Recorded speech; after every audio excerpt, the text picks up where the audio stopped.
Baik. Eh, Terima kasih adik-adik semuanya. Terima kasih Bu Nani dan Garpus yang sudah memberikan kesempatan untuk bisa berbagi pada siang hari ini. Intinya adalah bagaimana kita proses pemilihan duta baca kita ikuti dan mudah-mudahan setelah proses pemilihan ini ada waktu pengabdian kita nanti yang tidak terbatas untuk bisa kita berkontribusi meningkatkan literasi atau membumikan literasi di Kabupaten Sukabumi. Terima kasih, mohon maaf jika ada kekurangan. Nanti kita mudah-mudahan bisa bersilaturahmi lagi. Assalamualaikum warahmatullahi wabarakatuh. Waalaikumsalam warahmatullahi wabarakatuh. Tetap Ya, semangat Pak Roni yang pamit Bu, biasa. pamit Bu Nani, Sudah Sadayana, banyak mohon. menginspirasi kita semuanya. Siap, Kata Teh sami-sami. Anissa, kalau terakhir dari Teh Anissa Cisolok, benar sekali Bapak, sangat relate dengan yang saya rasakan katanya. Alhamdulillah anak-anak di Desa Cirenghas juga kalau kita tidak bisa ke sana setiap minggu atau telat mengskip jadwal, mereka selalu menunggu menanyakan kedatangan. Oh, luar biasa. Siap, Teh Anissa, Cisolok. Teranglah daerah dinyam. Siap ya. Kita ada. Siap. Oke, baik Akang Teteh yang saya cintai. Selanjutnya kita akan masuk ke materi terakhir yaitu materi digitalisasi dan transformasi perpustakaan. Tadi sudah disampaikan sama Pak Roni bagaimana itu pengabdian, kemudian sudah diberikan contoh kegiatan-kegiatan yang telah dilakukan di tempatnya Pak Roni. Dan selanjutnya Akang Teteh akan dibukakan pengetahuannya terkait dengan apa dan bagaimana sih perpustakaan itu sekarang bergerak ya untuk terutama perpustakaan di pemerintahan dan nanti mungkin Akang Teteh juga akan sedikit mengetahui informasi apa yang bisa Akang Teteh kontribusikan dan kita sama-sama bergerak untuk masyarakat gitu di dunia literasi melalui kegiatan transformasi perpustakaan berbasis inklusi sosial. Nah, materi ini akan disampaikan oleh Kang Dedi. Mana saya sapa dulu nih Kang Dedinya. Halo, Assalamualaikum Kang Dedi, sudah aman? Siap. Waalaikumsalam warahmatullahi wabarakatuh. Aman, Nan. Hey, hari ini jadi MC dadakan. Ya, ada Kang Sarip kayaknya yang itu. Sarip. Oh iya, baik Kang Kang Dedi. Sarip Duta Baca Sudah Kak. Kang Sarip sudah masuk lagi, Ya, saya MC. kasihkan MC-nya ke Kang Sarip lagi. Siap. Coba Kang Saripnya ada suaranya sudah? Kang Sarip hadir. Hadir Pak, hadir. Ah, siap. Baik, ya. Oke, silakan Kang Sarip dilanjutkan. Oke, ya paling saya ambil alih dulu ya untuk moderator karena Kang Rikinya masih ada sedikit kendala gitu ya. Sudah bisa belum sekarang, Kang? Ada suaranya nggak? Oh, sudah ada. Oke, maaf tadi keluar tiba-tiba. Ada kendala sedikit, Pak. Oke, mungkin langsung saja ya untuk mempersingkat waktu. Mungkin di awal saya akan memperkenalkan nih latar belakang pemateri kita ini. Nama lengkap Dedi Mulyadi Esos MSI, betul Bapak? Betul. Oke, aman. Pak Dede ini menempuh pendidikan D3 di Teknik Pusdok Kinpo tahun 19 sampai 2002. Lalu melanjutkan di Universitas Pajajaran S1 Ilmu Informasi dan Perpustakaan dari tahun 2003 sampai 2005, lalu melanjutkan S2 di Universitas Muhammadiyah Sukabumi mengambil jurusan Ilmu Administrasi Publik dari tahun 2021 sampai tahun 2023. Nah, pengalaman beliau itu pernah menjadi dokumen controller dari tahun 2008 sampai tahun 2010. Bertugas mengelola semua dokumen dari berbagai bagian di perusahaan. Selanjutnya, pustakawan dari tahun 2010 sampai tahun 2024. Melaksanakan fungsi kepustakawan di Kabupaten Sukabumi. Lalu selanjutnya pernah menjadi trainer dari tahun 2014 sampai 2024. Pak Dede ini bertugas melatih para pengelola perpustakaan di berbagai provinsi untuk melaksanakan transformasi perpustakaan berbasis inklusi sosial. Jadi melihat dari beberapa pengalaman Pak Dede ini, Pak Dede pasti sangat proper di bidang digitalisasi perpustakaan ini. Oleh dari sebab itu, maka saya langsung serahkan kepada Pak Dede saja. Silakan Pak. Siap. Mangga Rifki hatur nuhun. Bismillahirrahmanirrahim. Assalamualaikum warahmatullahi wabarakatuh. Waalaikumsalam warahmatullahi wabarakatuh. Sepertinya masih lemah. Mangga silakan boleh sambil ngopi. Kalau yang senang ngopi boleh ambil minum dulu. Boleh ya sambil ngemil. Bebas ya di sesi ini. Ini yang Teh Indah kayaknya sedang di perpustakaan. Di perpustakaan di sini atau di Cicurug Di atau di sekolah?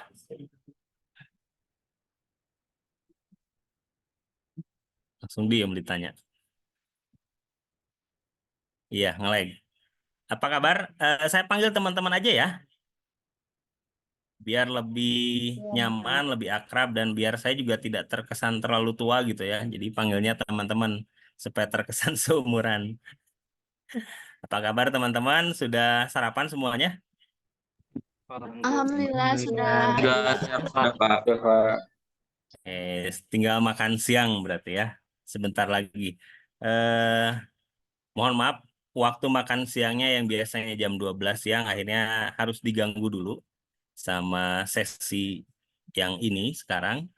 Dan saya diminta untuk berbagi informasi, ya, sharing terkait tentang digitalisasi dan transformasi perpustakaan. Slide-nya bisa ditampilkan, Kang Rifki atau Kang Sarif?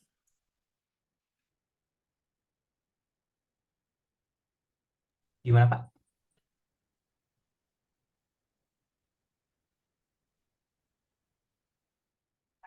Gimana Pak? Untuk presentasi bukan Pak? Bukan, yang ininya materi bisa Materi. ditampilkan nggak, Kang Sarif?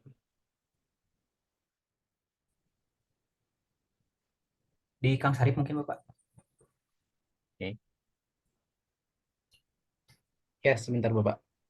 siap. Oke, jadi yang paling jauh di mana nih, teman-teman? Boleh ya, Surade ada ya, Surade. Cibitung, Pak. Terus Surade. Lacap. Cibitung, ya Cibitung dari Surade lewat lagi berarti ke arah apa? Simpang Curug Dago ke sana Cikaso, ya. Pak. Iya, betul, Ya, Pak. Curug Cikaso, betul. Ciracap, ada Ciracap? Ada. Ada. Oke. Nah, nanti persiapan karantina ya harus perkirakan waktu ya, terutama teman-teman yang cukup jauh dari Cibitung, kira-kira berapa lama nih ke hotel nanti ya, Baik, Pak. persiapkan. Oke, ini slide-nya saya pakai, saya buat PDF sebetulnya supaya lebih mudah nanti di-share. Judulnya adalah digitalisasi dan transformasi perpustakaan. Nah, ada yang sudah pernah mendengar apa sih digitalisasi atau transformasi perpustakaan? Kita sambil sharing aja ya. Kira-kira apa? Digitalisasi atau transformasi perpustakaan apa yang ada di pikiran teman-teman? Baik, Pak. Oke, ada Sabrina. Ya. Baik, terima kasih Bapak atas kesempatannya. Perkenalkan, nama saya Sabrina Nur Alisa. Saya dari Kecamatan Cibadak. Saya semalam sudah mencari sedikit materi tentang digitalisasi dan transformasi perpustakaan ini, mengingat akan disampaikannya materi ini. Nah, untuk digitalisasi sendiri merupakan sebuah proses alih media ya Pak, dari bentuk yang asalnya tercetak, audio, atau video, nah nantinya akan berbentuk digital seperti itu.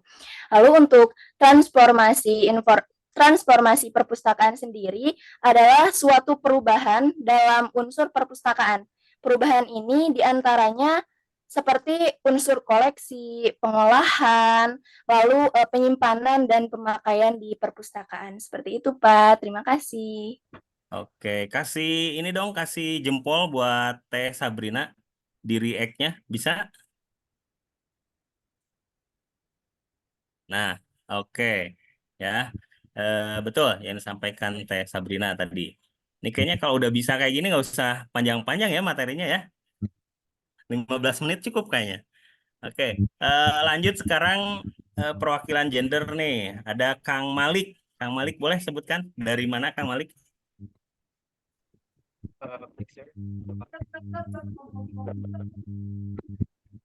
Sekarang Nggak ada suaranya Kang Malik. mohon maaf, apakah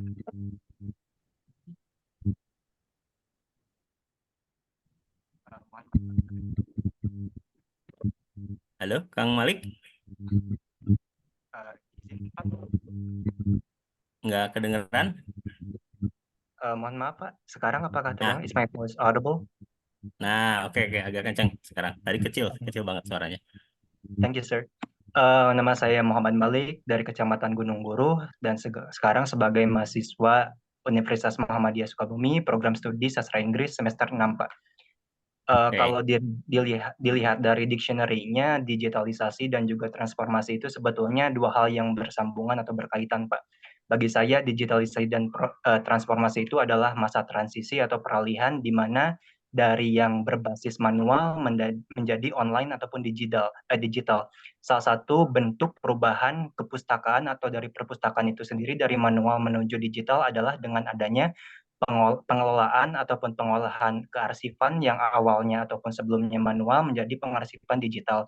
Kemudian media buku pun tidak hanya berjejer di bookshelf ataupun di rak buku saja, melainkan sekarang sudah bisa ditransisikan kepada e-book ataupun media online. Kurang lebih sederhananya seperti itu, Pak. Thank you, sir. Oke, you're welcome, Mr. Malik ya. Sambil saya juga belajar bahasa Inggris. Nanti kapan-kapan kayaknya bisa bikin kelas bahasa Inggris di perpus ya, Kang Malik. Ya, baik, sir. Oke, thank you. Ya, dari dua pendapat tadi, dua-duanya betul bahwa digitalisasi adalah transformasi bagaimana dari bentuk analog menjadi bentuk digital ya, dari format analog menjadi format digital, baik koleksi gitu kan, baik layanan. Nah, kemudian tadi Kang Malik juga bisa jadi digitalisasi dan transformasi ini merupakan dua hal yang sebetulnya hampir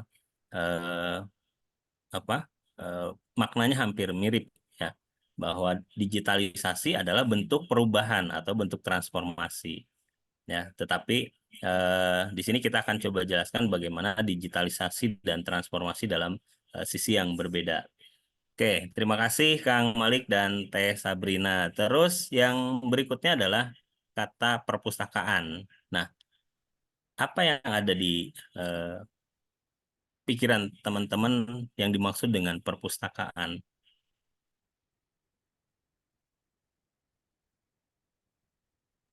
Buku, Oke, buku. Selain buku apa lagi? tenang, Apa? Tenang. Oke, selain tenang apa? Buku, tenang, apa lagi? pengetahuan, Pak. Pengetahuan, Ilmu, Pak. ilmu, Educational learning. ya, Rumah ilmu. professional learning, ya. Oke, jadi ada ada beberapa poin tadi ya terkait dengan perpustakaan. Ada ilmu, ada pengetahuan, ya, ada ruangan, gitu kan, ada manusia, ya. Kalau kita lihat dari definisi perpustakaan menurut undang-undang, ada yang tahu undang-undangnya nomor berapa? Undang-undang perpustakaan?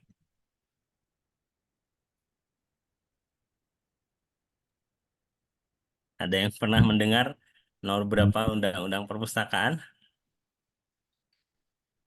Ayo langsung browsing. Nomor 43 tahun 2007, Pak.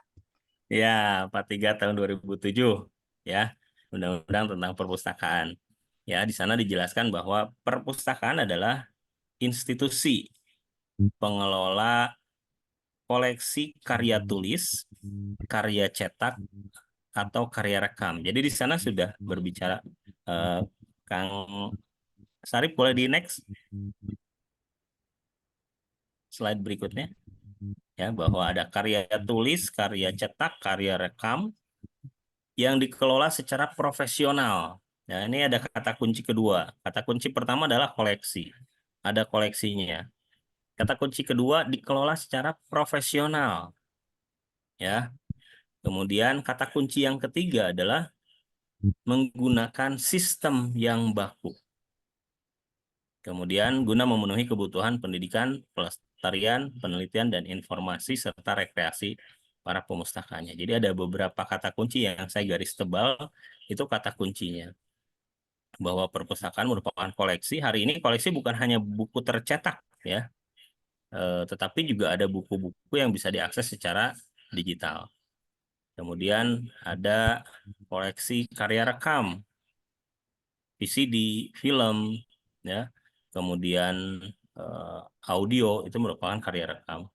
Dikelola secara profesional, ya. Profesional ini berkaitan erat dengan kompetensi, berkaitan erat dengan pendidikan, sehingga di Indonesia sendiri ada banyak perguruan tinggi yang menyediakan jurusan ilmu informasi dan perpustakaan. Salah satunya ada di Universitas Pajajaran, di UPI, ya, di Bandung itu, kemudian di swastanya ada di Uninus, kemudian di UGM, di UI, dan beberapa perguruan tinggi lainnya. Ya, jadi dikelola secara profesional. Kemudian menggunakan sistem yang baku. Bagaimana yang dimaksud dengan sistem yang baku? Ya baku. Teman-teman pernah lihat nggak di perpustakaan di pinggir bukunya ada, di bagian punggung buku ada tulisan. Nah, di sana itu aturannya baku, berlaku di semua tempat. Bukan hanya di Kabupaten Sukabumi saja. Ya, bahkan ketika teman-teman berangkat ke luar negeri, datang ke perpustakaan di luar negeri, pola penomorannya, pola klasifikasinya itu sama. Jadi sistemnya baku secara internasional. Kemudian memenuhi kebutuhan penelitian, ya itu fungsi dari perpustakaan, pelestarian, informasi, serta rekreasi. Jadi ada 3 kata tadi: perpustakaan, digitalisasi, dan transformasi. Oke, next, Kang Sarip, Kang Rifki. Nah, sebetulnya apa sih yang akhirnya melatar belakangi digitalisasi? Ya, hari ini mungkin ya kita sudah pahami, kita lakukan kegiatan secara online, ya. Kemudian aktivitas apapun tidak lepas dari dunia online. Kalian makan pesan GrabFood, ya, kemudian berangkat ke sekolah pakai Grab, ya, pakai Maxim, pakai Gojek, gitu kan? Itu semua sudah berbasis digital. Kemudian yang lain ketika pesan makanan, ya, hari ini bahkan beres-beres rumah pun sudah bisa layanan-layanan berbasis digital. Nah, selain perkembangan teknologi informasi, kenapa perpustakaan juga melakukan digitalisasi? Ada pertemuan pada tahun 2005 itu yang dilakukan oleh UNESCO terkait dengan pembangunan World Digital Library. Jadi bahwa UNESCO ini mendeklarasikan pembangunan perpustakaan berbasis digital di dunia. Dan salah satunya ini yang menjadi tugas utamanya Perpustakaan Nasional Republik Indonesia. Nah, kemudian alasan yang berikutnya yang melatar belakangi kenapa hari ini sudah ada digitalisasi di perpustakaan adalah pada undang-undang yang tadi, Undang-Undang 43 tahun 2007. Di sana dijelaskan bahwa ada kewajiban mengembangkan perpustakaan sesuai dengan kemajuan teknologi informasi dan komunikasi. Nah, kalau menurut teman-teman kira-kira apa saja yang harus dikembangkan di perpustakaan yang harus berbasis digital? Kira-kira apa yang harus dikembangkan yang berbasis digital? Jaringan internet, Pak. Buku Oke, jaringan digital. internetnya, buku Sistem digitalnya. keamanannya, Pak. Sistem keamanan. Pak. Layanannya, Pak. Servicesnya atau layanannya, Pak. Public Ya, service. layanannya. Keamanan Oke, cybernya, Putri. Pak. Sistem keamanannya, Pak. Takutnya ada virus. Keamanannya. Oke, Ariel, keamanannya. Ada lagi yang lain, ada bukunya, ada layanannya, ada keamanannya. UI, UX, UI UX-nya, oh, ini Pak. kayaknya orang ini nih, orang IT ini mah.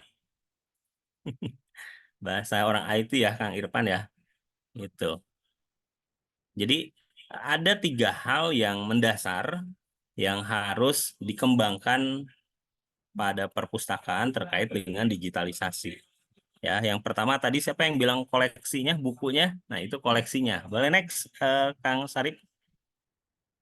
Ya, yang pertama adalah koleksinya.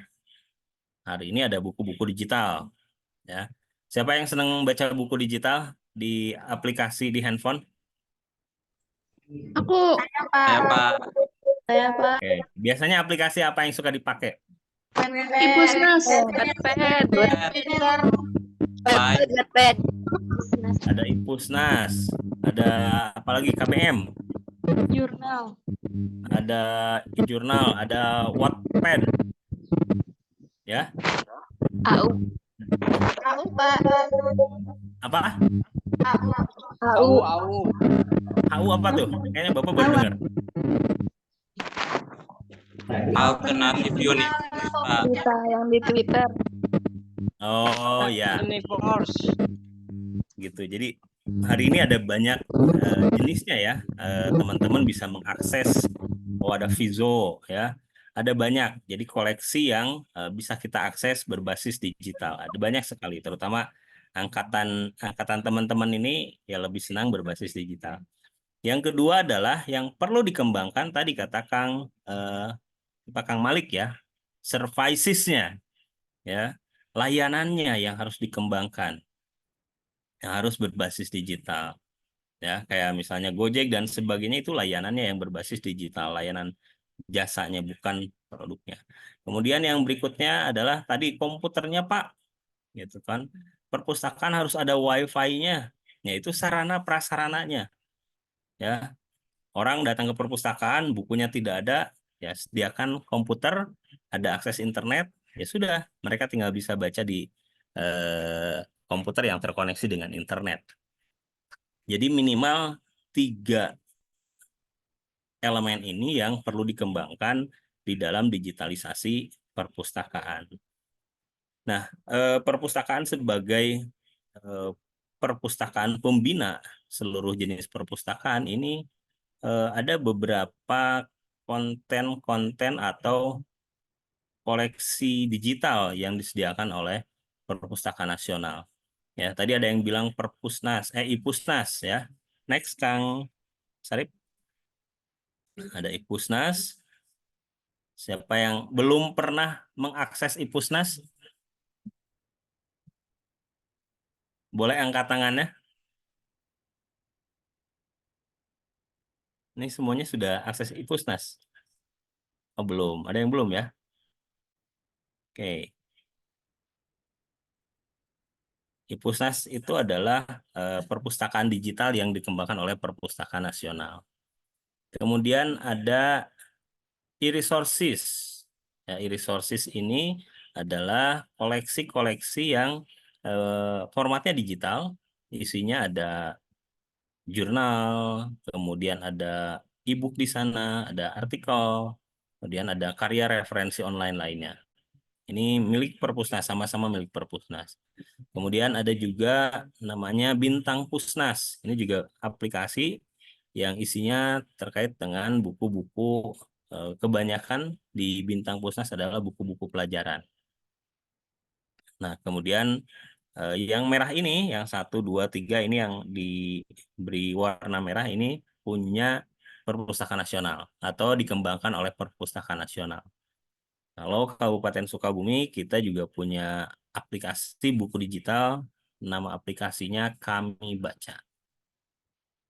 Hanya memang koleksi yang ada di aplikasi Kami Baca belum sebanyak koleksi yang ada di Ipusnas. Ya. Oke, tadi teman-teman sudah sampaikan bahwa teman-teman senang baca online, terus boleh di-share, boleh dituliskan di chatnya. Genrenya apa sih yang paling teman-teman suka dari koleksi-koleksi bacaan-bacaan digital ini?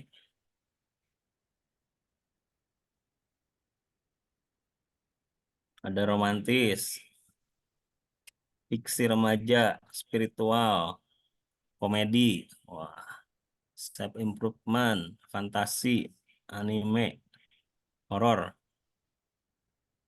Oke. Hukum, sejarah, self improvement, motivasi, mental health. Oh ya, lagi naik daun sekarang mental health. Oke, dari jenis apa? Jenis genre yang teman-teman tuliskan, boleh sekarang sekali lagi tuliskan pengarang favorit teman-teman atau penulis favorit. Oh, Tereli, J.S. Khairan, oke, Firsa Besari. Ini novel banyak. Oh Boy Chandra, Yuval Noah Harari, oke, Tereli, Ahmad Tohari, Habibur Rahman El Sirazi, Andrea Hirata. Ada One Piece ya? Ada One Piece. Oh ini yang disuka, ya, kayaknya suka Harry Potter ini. Azra, senang Harry Potter berarti? Ya, Azra senang baca Harry Potter? Iya, Pak. Oke, ada berapa seri Harry Potter? Ada 7. Hah? Ada 7. Oke, ada 7. Anak saya sekarang di rumah sedang baca Harry Potter. Dan baru 2 buku yang dibaca. Baru 7 tahun dia usianya. Wah, masih muda itu, Pak. Ya, dan dia senangnya baca buku yang bahasa Inggris. Oh iya. Nanti bisa belajar sama Kang Malik ini. Oke, jadi ini ya aplikasi yang dikembangkan oleh Perpustakaan Nasional, kemudian aplikasi yang dikembangkan oleh kita, oleh Kabupaten Sukabumi, yaitu Kami Baca. Oke, next, Kang Sarip. Nah, ini adalah kesimpulan dari apa yang dimaksud dengan perpustakaan digital dari tadi apa yang sudah disampaikan, bahwa perpustakaan digital adalah perpustakaan yang punya koleksi dalam format digital yang diselenggarakan dengan layanan digital yang dapat diakses secara publik ya, dari sebuah portal atau web secara gratis. Ya, walaupun ada yang berbayar sebetulnya ya, tetapi yang dikembangkan oleh Perpustakaan Nasional, yang dikembangkan oleh pemerintah, ya baik pemerintah pusat maupun pemerintah provinsi dan kabupaten kota itu gratis. Kecuali kalau yang dikembangkan oleh swasta. Kalau swasta ya teman-teman minimal pakai pulsa ya, minimal harus ada kuotanya gitu kan. Jadi kalau nggak ada kuotanya datang aja ke perpustakaan kabupaten ya, bisa nebeng kuotanya. Oke. Kira-kira dalam pengembangan perpustakaan digital ada tantangan nggak menurut teman-teman? Banyak. Bapak banyak. Ada. Tentu ada, Pak. Ada. Kira-kira apa tantangannya? Senjata. Boleh angkat tangannya yang belum raise hand ya. Oke, Kang Malik tadi sudah. Yang belum raise hand, silakan. Oke, Faisal. Kira-kira apa tantangannya? Terima kasih Pak. Tantangan di digital ini tentunya banyak banget ya Pak. Selain dari sarana prasarana itu kan di kabupaten terluas ya Pak ya, sejauh Bali. Jadi tidak semua remaja, orang dewasa maupun anak-anak begitu ya mempunyai akses kepada terhadap digital ini. Seperti pembangunan jaringan yang belum merata di Kabupaten Sukabumi itu pun menjadi kendala, juga kalau kita memilih aplikasi ataupun layak untuk diterima juga itu sangat menjadi tantangan sekali karena apa ya dari digital ini banyak dampak baik dan buruknya gitu Pak. Jadi menyerap informasi itu, pengetahuan pun itu menjadi Mundur dulu, kendala. sorry. Oke. Pengetahuan pun menjadi kendala sebetulnya untuk para pembaca digital gitu, Pak. Oke, tadi kalau bicara Kabupaten Sukabumi yang terlalu luas ya, akses jaringan. Kalau Sukaraja sendiri kira-kira bagaimana akses jaringannya? Aman? Kalau Sukaraja sendiri aman, Pak. Aman ya. Oke. Ada akses jaringan, SDM, dan beberapa hal lainnya. Oke, yang next Teh Saskia. Kira-kira apa lagi Teh tantangan selain yang tadi disebutkan oleh Faisal? Oke, baik. Sebelumnya terima kasih Bapak Dedi yang sudah mengizinkan saya untuk berbicara. Sebetulnya pendapat saya itu sama ya dengan Kang Faisal, cuman mungkin kalau yang saya pandang sendiri dari digitalisasi sekarang ini kan Pak, baru saja kemarin saya mengobrol dengan teman, kenapa ya kita itu dengan literasi sendiri misalkan sangat sulit gitu, kadang nggak minat gitu kan. Ternyata memang karena digitalisasi ini sudah dikuasai oleh hal-hal yang memang apa ya, lebih ke sosial seperti itu ya Pak. Jadi lebih senangnya tuh lihat ke konten-konten gitu. Jadi mungkin dari tantangannya sendiri itu adalah dari membumingkannya si perpus digital ini Pak gitu. Karena sudah banyak sekali sekarang lebih senangnya mereka lihat video-video dan lain sebagainya. Jadi literasi untuk membacanya ini menjadi tantangan terbesar sih untuk menarik para audiens bisa tertarik dengan perpustakaan digital seperti itu sih Pak kalau menurut saya. Oke, ya tantangannya adalah masyarakatnya lebih seneng konten-konten video ya, terutama ya, itu jadi tantangan. Oke, Fitriani dari mana nih? Bantar Gadung.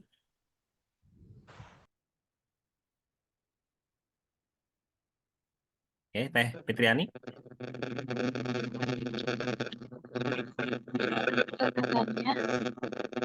Menurut saya tantangan dari para digitalisasi Suaranya kurang jelas, Teh. halo, apakah terdengar Ada Pak? noise, Teh. Halo,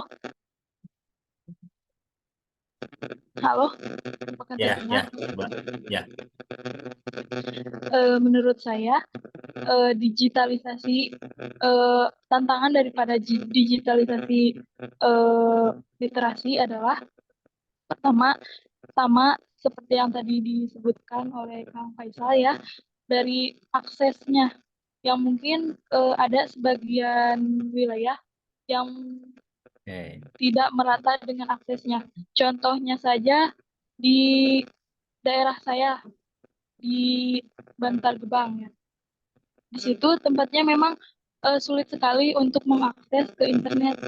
Maka dari itu mungkin dari segi digital mungkin akan kesulitan. Mungkin sekian Bapak. Oke. Ya, akses tadi ya, akses jaringan yang tidak merata. Oke, Kang Yana, boleh disebutkan tapi jangan sama dengan teman-teman yang tadi. Oke, terima kasih Pak atas informasi. Untuk tantangan yang dihadapi dalam era digital di saat informasi perpustakaan ini, yang pertama itu pelindungan dari privasi, dari hak cipta dari digitalnya juga, dan jangan sampai untuk mengakses informasi dalam hak digital perpustakaan lebih hati-hati, dan terus dalam perubahan budaya juga dari yang pertama dari budaya belum digital sampai digital sekarang begitu. Terus pertama untuk keterampilan teknologi juga, dalam keterampilan ini harus lebih hati-hati dalam apa yang kita lakukan dalam informasi yang buku di dalam perpustakaan juga begitu. Terus untuk terakhir yaitu, nah untuk hak cipta juga, untuk hak cipta itu lebih dari apa yang kita untuk share dalam kebutuhan digital, lebih hati-hati dalam apa terkadang ada iklan-iklan yang tidak masuk yang nggak benar. Nah, itu harus lebih hati-hati juga begitu, Pak. Oke, makasih Kang Yana ya. Jadi tadi terkait dengan hak cipta ya, hak cipta yang menjadi tantangan. Mungkin dianggap semua buku yang kita beli ya udah kita buat PDF-nya, kita scan, akhirnya kita kumpulin menjadi buku digital. Tetapi sebetulnya itu ada hak ciptanya ya, tidak boleh karena harus ada izin dari penerbit.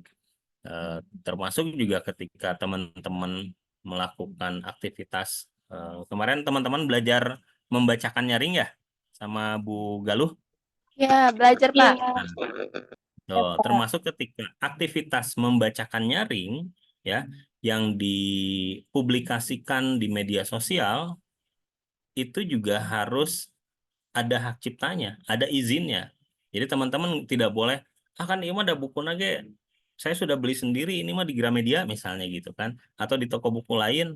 Jadi bebas dong saya membacakan keseluruhan isi buku ini, nggak bisa seperti itu karena ada hak cipta di sana. Sehingga yang harus dilakukan ketika nanti teman-teman akan membacakan buku berbasis menggunakan media sosial ataupun di YouTube, itu harus izin terlebih dahulu kepada penerbitnya. Kalau misalnya diizinkan, berarti boleh. Tapi kadang-kadang ada penerbit yang boleh Pak dibacakan, tetapi hanya 30% saja. Hanya 50% saja. Nah, berarti harus sadar bahwa itu hak ciptanya. Ya. Oke, kemudian satu lagi, Teh Harindi nih, Cikembar. Apa tantangannya? Nggak boleh sama yang tadi ya.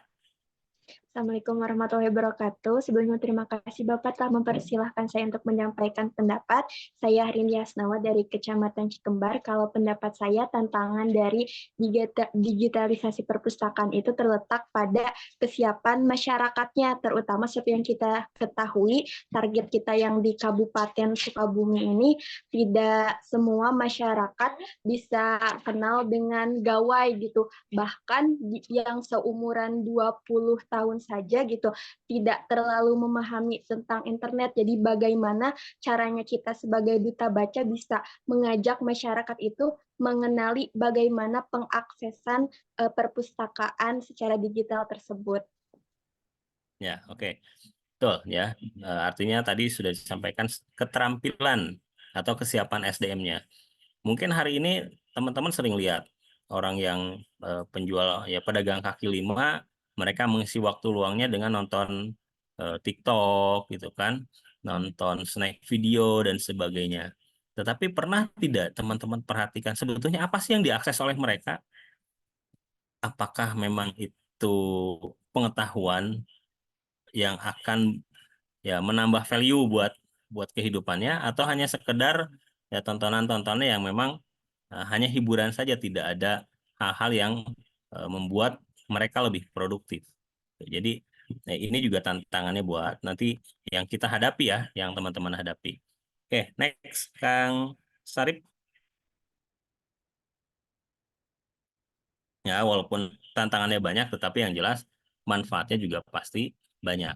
Next, Kang Sarip, tantangannya ini keterbatasan tadi ya disampaikan, kemudian keterbatasan akses, kemudian ada hak cipta, ya, kemampuan SDM, ya, kesiapan infrastruktur. Nah, ini juga menjadi tantangan.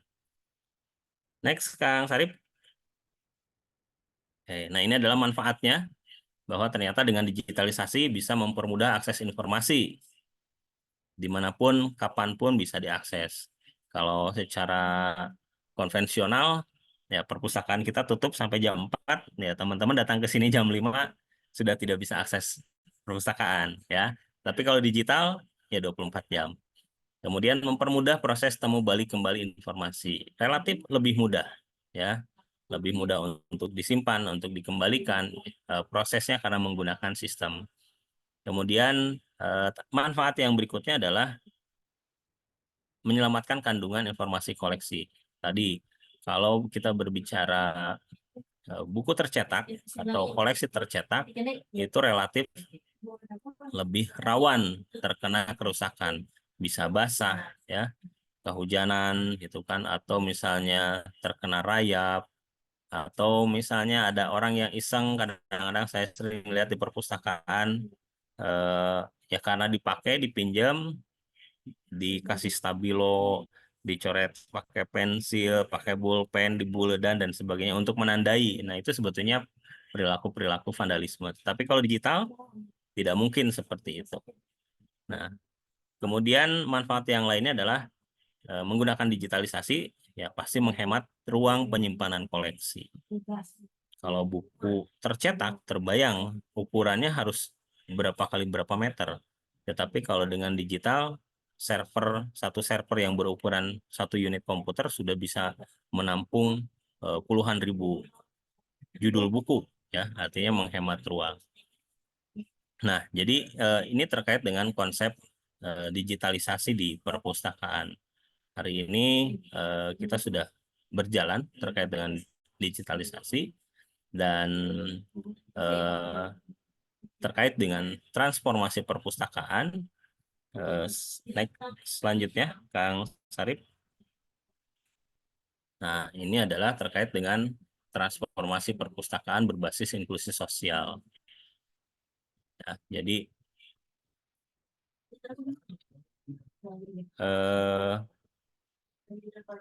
ada yang sudah pernah dengar kata-kata transformasi perpustakaan berbasis inklusi sosial?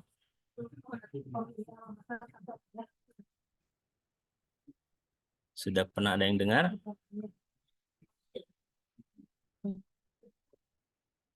Nah, konsep perpustakaan hari ini kami sering menyebutnya bahwa perpustakaan hari ini sudah bertransformasi, sudah berubah menjadi perpustakaan berbasis inklusi sosial. Apa yang dimaksud dengan perpustakaan berbasis inklusi sosial?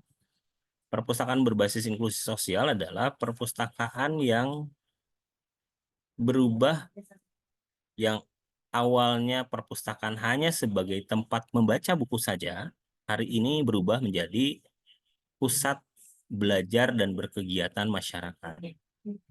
Tadi Kang Malik menyampaikan bahwa pernah ikut kontribusi di perpustakaan Kelurahan Cisarua, ya, Kang Malik ya, terkait dengan kegiatan pembelajaran bahasa Inggris. Nah, dulu pernah nggak terpikir bahwa oh iya ya, kalau mau belajar bahasa Inggris harus ke perpustakaan?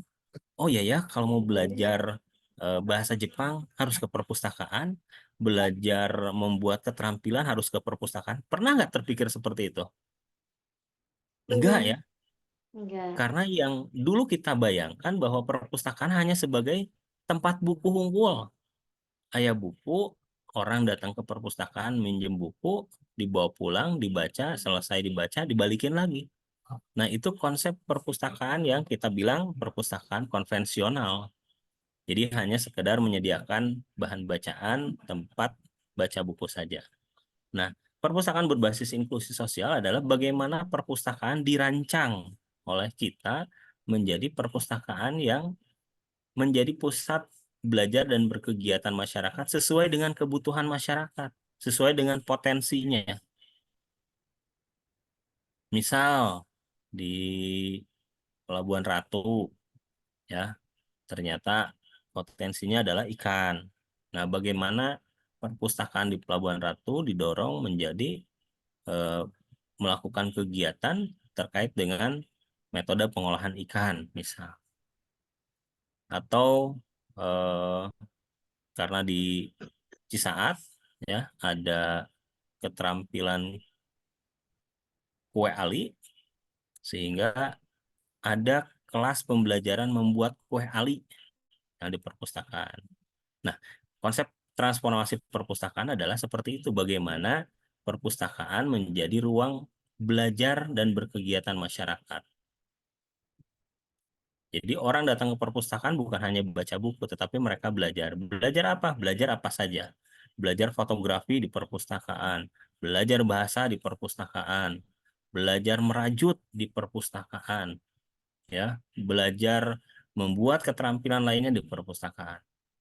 Nah, hari ini konsep perpustakaan sudah seperti itu. Dan ini sudah dilakukan di hampir semua provinsi, di hampir semua kabupaten kota se-Indonesia. Dan tugas kita adalah ya berkontribusi di dalam pelaksanaan program transformasi perpustakaan berbasis inklusi sosial ini. Nah, teman-teman bisa lihat di layar latar belakang transformasi perpustakaan berbasis inklusi sosial, ya. Yang seringkali menjadi masalah adalah tadi bahwa kontennya tidak sesuai dengan harapan. Kemudian konteks, ya, ketidakmampuan seseorang dalam mendapatkan pengetahuan. Ada banyak orang yang disuruh baca buku mah hese teu nempel-nempel gitu ya. Tetapi ketika dijelaskan oleh orang lain, kieu cara nyieun kue teh siga kieu loh gitu kan. Diajar secara langsung itu lebih gampang, ya, daripada tak ieu bukuna cara ngadamel kue, ieu buku resepna gitu kan, tebalnya 150 halaman, sok baca. Ada orang yang tidak mampu, ngerti gitu. Daripada gitu mendingan bejaan we urang gitu kan, carana kumaha, praktekna kumaha, ada banyak yang seperti itu. Nah, ini yang terjadi di masyarakat bahwa terkait dengan konektivitas, terkait dengan konten, terkait dengan konteks yang menjadi masalah. Nah, kemudian bagaimana perpustakaan berbasis inklusi sosial bisa menjadi solusi di dalam permasalahan-permasalahan tersebut. Next, Sarip. Oke, terus next. Apa lagi? Ya, saya lewat-lewat deh. Apa lagi? Nah, kenapa menjadi solusi? Karena dengan program disingkat ya, TPBIS itu transformasi perpustakaan berbasis inklusi sosial. TPBIS ini ada 3 strategi utama. Yang pertama adalah peningkatan layanan informasi melalui koleksi bahan pustaka, komputer, dan internet. Jadi hari ini karena sudah berbasis IT, ya perpustakaan harus menyediakan buku, perpustakaan harus menyediakan komputer, perpustakaan harus menyediakan internet. Kebayang nggak kalau perpustakaan nggak ada internet? Kebayang nggak teman-teman kalau hari ini nggak ada kuota? Kebayangnya? Ada pepatah mengatakan harta, tahta, wanita ya. Hari ini tambah 1 kuota cenah. Jadi lamun teu aya kuota teh asa tinggalin gitu kehidupan kita teh. Gitu. Nah, jadi itu yang pertama strateginya. Strategi yang kedua adalah bagaimana perpustakaan bisa memfasilitasi kegiatan pelibatan masyarakat. Teman-teman, misalnya di Cikembar, ada desa Cikembar. Di Cikembar ada apa? Ada enye, ya. Ya, Banyak betul. enye ya. Nah, semua orang bisa bikin enye nggak? Enggak. Enggak. Tetapi ada sentra enye di sana. Ada banyak pohon singkong di Cikembar. Kalaulah perpustakaan yang menyelenggarakan kegiatan pelatihan membuat enye, akhirnya masyarakat bisa langsung belajar secara langsung. Oh, gini cara bikin enye teh. Itu sehingga mereka yang tadinya tidak tahu menjadi tahu. Itu. Nah, itu adalah strategi yang kedua, memfasilitasi kegiatan pelibatan masyarakat sesuai dengan kebutuhan masyarakat. Teman-teman bisa nanya, kahayangna naon sih Bapak Ibu lamun di perpustakaan diajar naon? Bapak Ibu pengen tahu tentang apa? Tentang membuat enye, tentang membuat dodol dari ubi misalkan, tentang membuat apa lagi gitu. Nah, ini yang bisa teman-teman nanti coba komunikasikan ke masyarakat. Nah, kemudian yang ketiga adalah melakukan advokasi dan menjalin kemitraan ya untuk membangun dukungan. Tadi kalau misalkan kita bicara enye, nah karena di Cikembar ada sentranya, di Cikembar ada orang-orang yang ahlinya, ajakan ngobrol. Ajak ngobrol, kira-kira bisa nggak Bapak berbagi pengetahuan di perpustakaan untuk bikin kegiatan membuat enye? Ya, berbagi pengetahuan untuk warga sekitar supaya warga sekitar akhirnya punya pengetahuan, syukur-syukur ya mereka bisa usaha juga. Atau tadi yang dilakukan oleh Kang Malik, Ya, Kang Malik, saya jago bahasa Inggris ya, misalkan saya merasa mampu untuk ngajar. Ya, mari kita sharing pengetahuannya di perpustakaan. Tuh. Atau teman-teman yang lain, kira-kira teman-teman punya kelebihan apa yang memungkinkan untuk dibagi pengetahuan kepada masyarakat? Ada nggak? Kalau Kang Malik tadi bahasa Inggris. Selain Kang Malik, ada siapa lagi? Merajut Bapak boleh? Melukis boleh, Pak. Melukis. Siapa nih yang melukis? Merajut Bapak. Anissa. Saskia. Pidato, Saskia. Pak. Pidato. Oke, Saskia apa? Melukis. Melukis bisa, insya Allah. Oke, yang lain? Kalau eksplorasi Tahsin. eksplorisasi wisata dengan literasi bisa gak Pak? Kenapa? Eksplor wisata dengan literasi. Sangat bisa eksplor wisata dengan literasi. Karena ya literasi itu hari ini masuk kemana-mana. Bikin film, wih, Hilmi nih, keren. Bikin film, bikin aplikasi, merajut, ngadongeng Sunda. Saya bisa semua, insya Allah, Pak. Wih, luar biasa. Kaligrafi, hadroh, marawis, tahsin, ngoding, coding, ya. Itu tadi, ya, library is the learning center, betul. Library learning center, pusat pembelajaran masyarakat. Nah, saya senang sekali ketika teman-teman ternyata punya banyak potensi. Dan kemarin Pak Kabid di awal sudah menyampaikan bahwa di bulan Desember nanti akan ada penilaian kembali ya untuk teman-teman duta baca ya, bagaimana teman-teman nanti mengaplikasikan ya potensinya. Silakan di-share ke masyarakat dengan cara apa, bisa di perpustakaan ya kan, bisa di perpustakaan kabupaten, bisa di perpustakaan kecamatan atau di perpustakaan desa ya, bisa di komunitasnya, di taman bacanya untuk sharing pengetahuannya. Dan bagaimana akhirnya, karena teman-teman adalah calon duta baca, bagaimana akhirnya masyarakat ini bisa senang untuk membaca ya. Membaca hari ini bisa membaca buku ya, bisa membaca lewat video ya, bisa membaca lewat audio ya. Jadi yang paling penting adalah itu. Oke, lanjut Kang Sarip.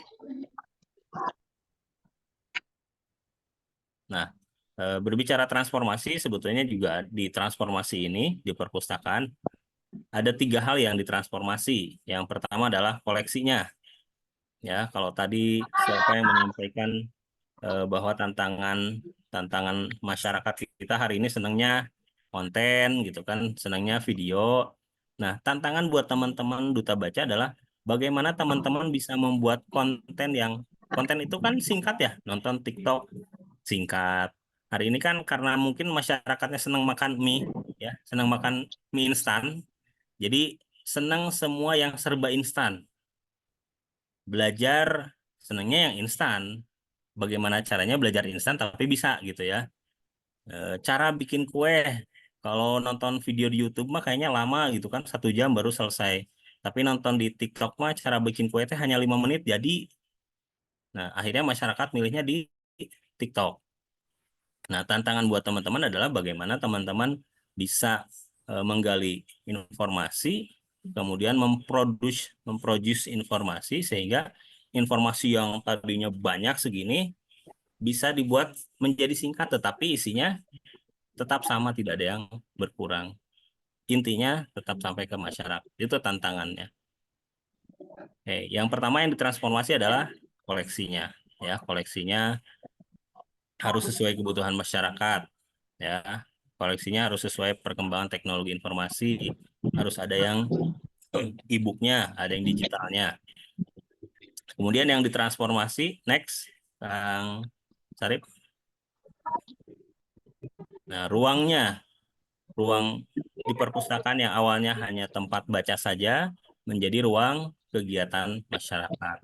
Ruang untuk berbagi pengetahuan, ruang untuk berkumpulnya para komunitas, ruang untuk berbagi ilmu yang tadi jago bahasa Inggris, bagaimana caranya ngajar bahasa Inggris di perpustakaan.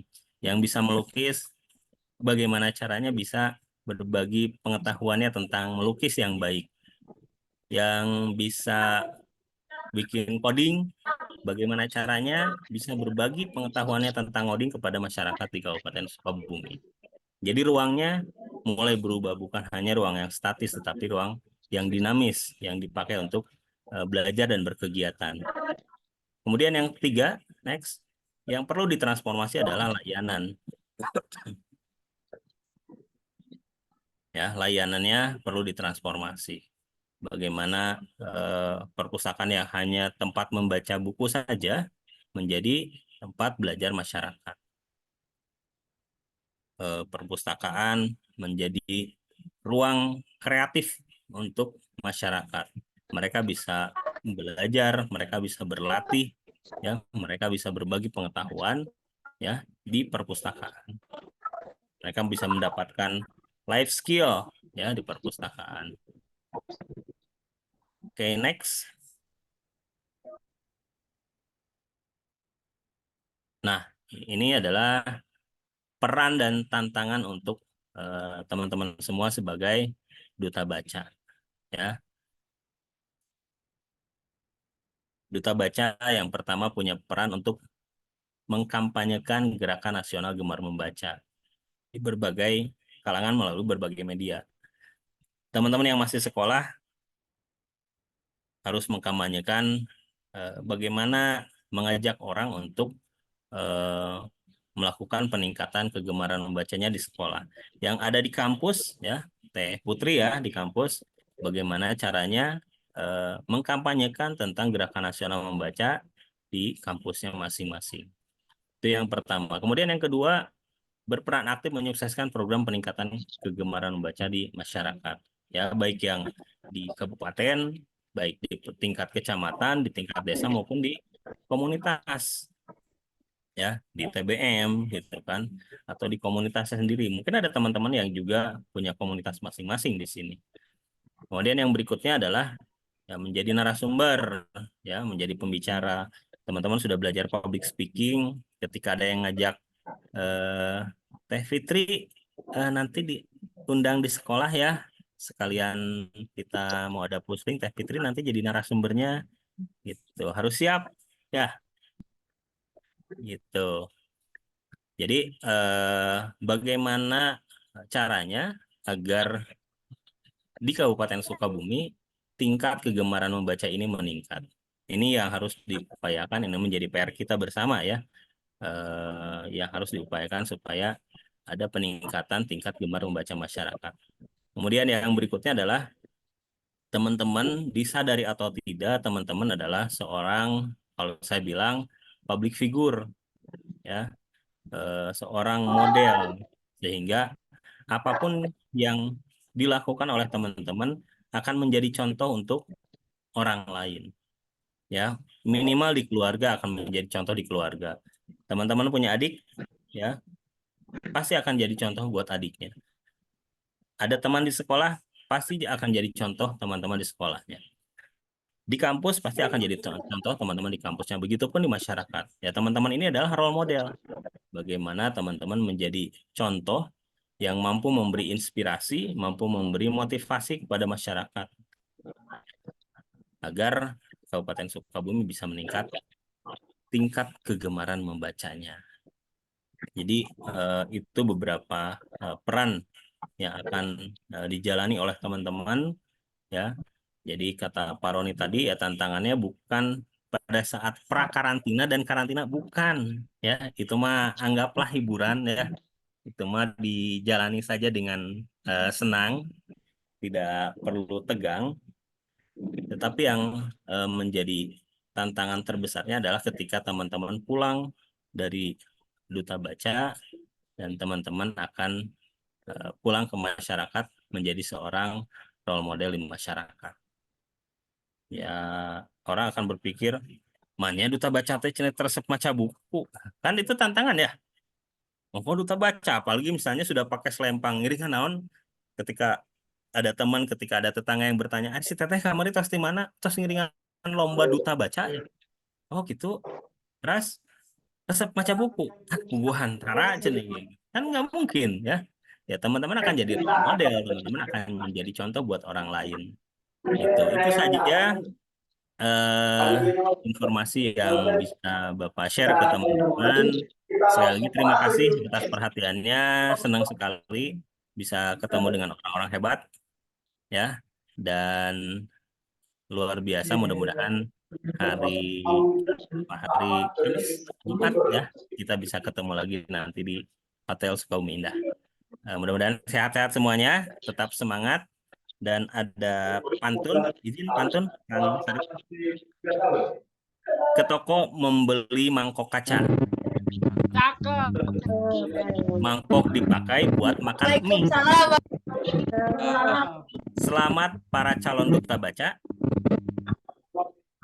Ayo bumikan literasi di Kabupaten Sukabumi.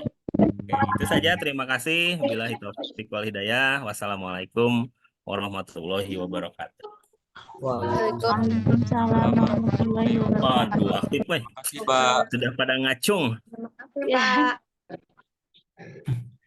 Oke, mungkin silakan saya akan memilih 2 orang peserta, 1 dari Putri dan 1 dari Putra. Oke. Teh Gina, kayaknya belum terdengar suaranya. Gina ya belum ya. Oke, Ya. dari Putrinya mungkin Gina, dari Putranya mungkin Muhammad Ariel dari Cikakak.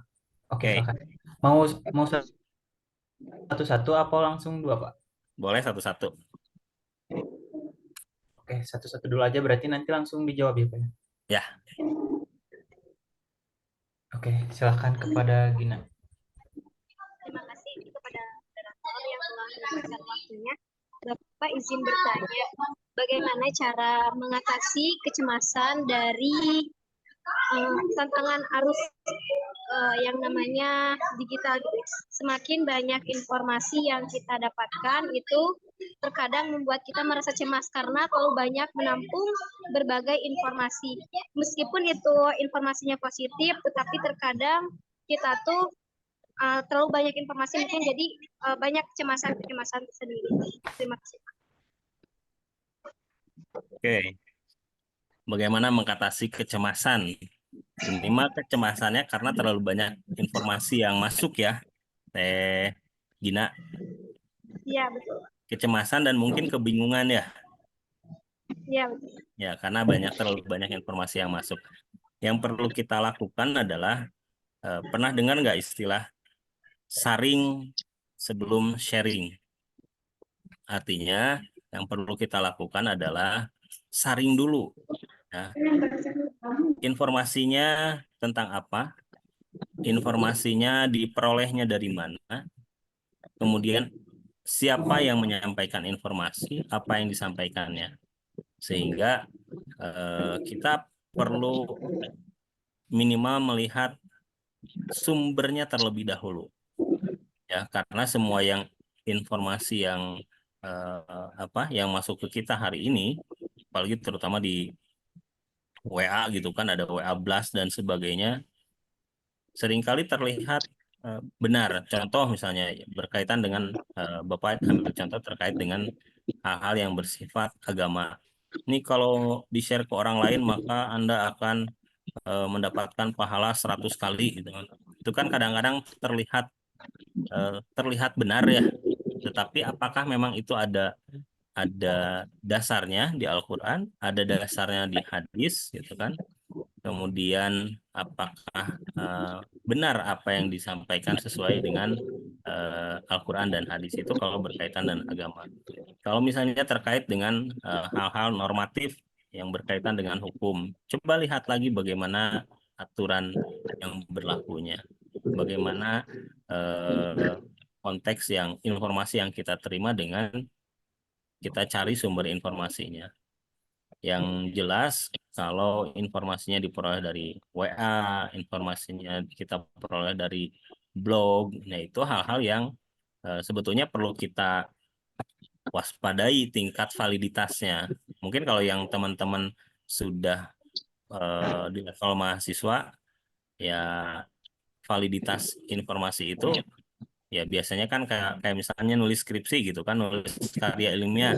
Tadi sudah belajar karya ilmiah. sumbernya yang akan ditanyakan. Sumbernya dari mana? Dari blog, dari jurnal, dari buku, gitu ya. Nah, sehingga ini yang bisa kita gunakan untuk melakukan saring, supaya kita tidak cemas, supaya kita tidak bingung, ya. Ya, termasuk ketika kita merasa cemas, ya, mari kita balik lagi ke konsep agama kita. Bagaimana sih mengatasi kecemasan, ya? Apakah kita melakukan sholat, gitu kan, dan sebagainya. Itu mungkin Teh Gina. Baik Bapak, atur nuhun. Ya, kami. Oke, Kang Ariel. Ini bukan Ariel Peter Pan ya. Baik Pak, terima kasih atas kesempatannya. Mengenai informasi Pak, ingin menanyakan bagaimana caranya perpustakaan mempertahankan atau meningkatkan aksesibilitas, integritas, kemudian kualitas sumber informasinya Pak. Seperti itu. Terima kasih. Oke, makasih Kang Ariel. Bagaimana terkait dengan validitas, ya, sebuah informasi perpustakaan hari ini, mayoritas yang kita sediakan untuk masyarakat adalah buku, ya. Buku itu tentu yang pertama, buku yang kita beli berdasarkan hasil permintaan dari masyarakat, ya. Kita ada link, kita ada kotak saran, masyarakat akan nulis di situ apa kebutuhan bukunya, apa kebutuhan informasinya yang ingin diperoleh.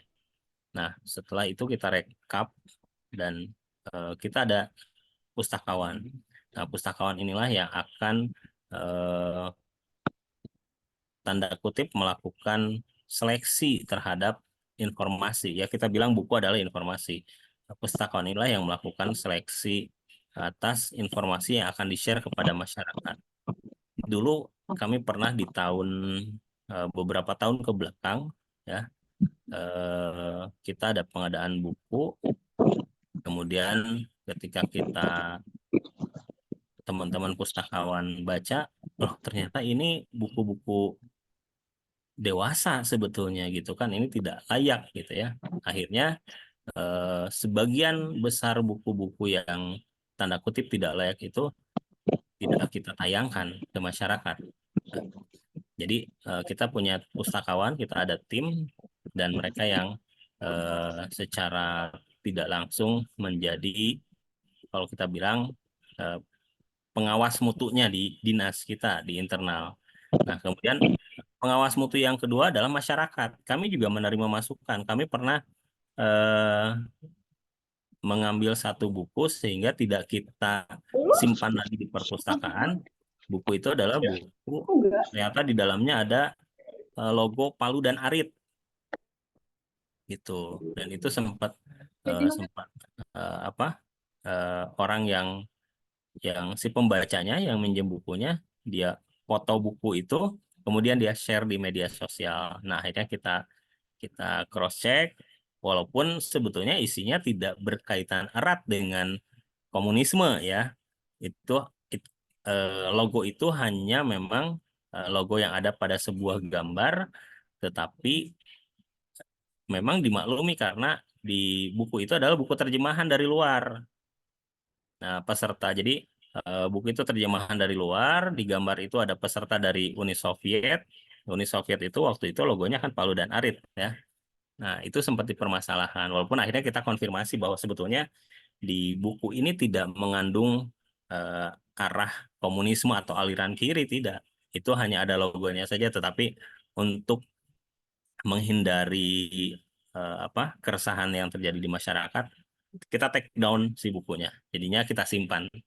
Itu Kang Ariel, bagaimana menjaga kualitas, bagaimana menjaga bagaimana sebuah informasi yang kita sediakan itu memang betul-betul sesuai dengan keinginan masyarakat. Baik, terima kasih Pak. Terima kasih Ya. banyak.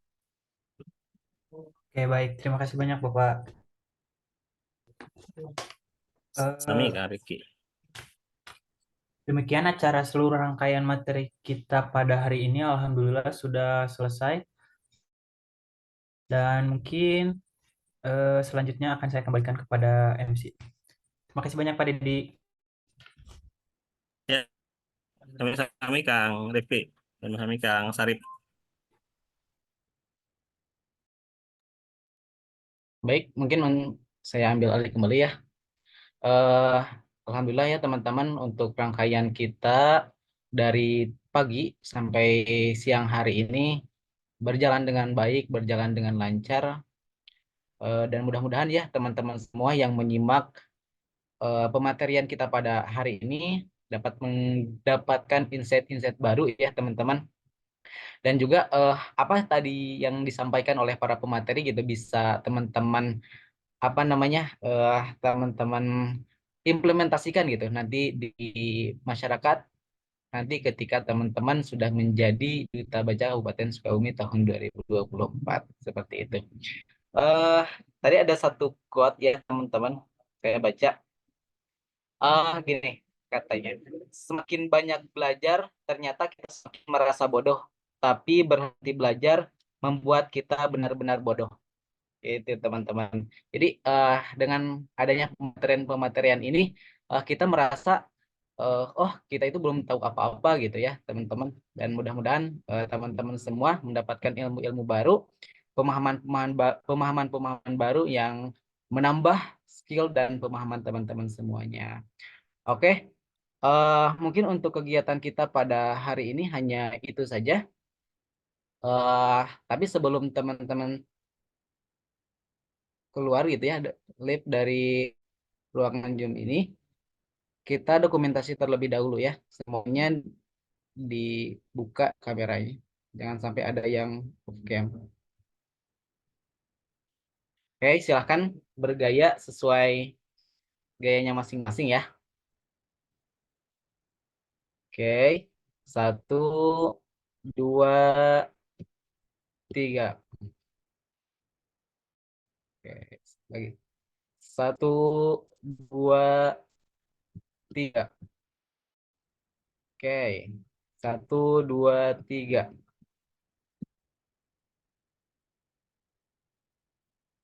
Oke, 1, 2, 3. Oke, sudah teman-teman untuk dokumentasinya. Mari kita tutup acara pada siang hari ini dengan membacakan hamdalah. Alhamdulillahirabbil alamin. Terima kasih teman-teman. Selamat istirahat. Terima kasih Pak. Pak. Bapak, Ibu, Kak Teteh semuanya. Baik. Assalamualaikum warahmatullahi wabarakatuh. Waalaikumsalam warahmatullahi wabarakatuh. Teman-teman Duta Baca hari ini ada yang nyalase nggak? Bisa mau ikut ke SI ngecek lokasi? Kang Sarip, Rifki. Kalau enggak besok juga nggak apa-apa. Aduh, hari ini belum bisa Pak, kayaknya ada Siap. matkul. Ya. Berarti besok SAA. Ya, insya Allah Pak. Siap. Nah, hari ini Abdi mau ke SI ngecek kamar dan lokasi ini kegiatan nanti.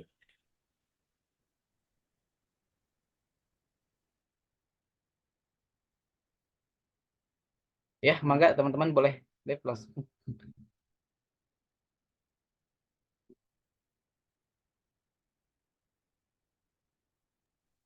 Terima kasih Akang Teteh.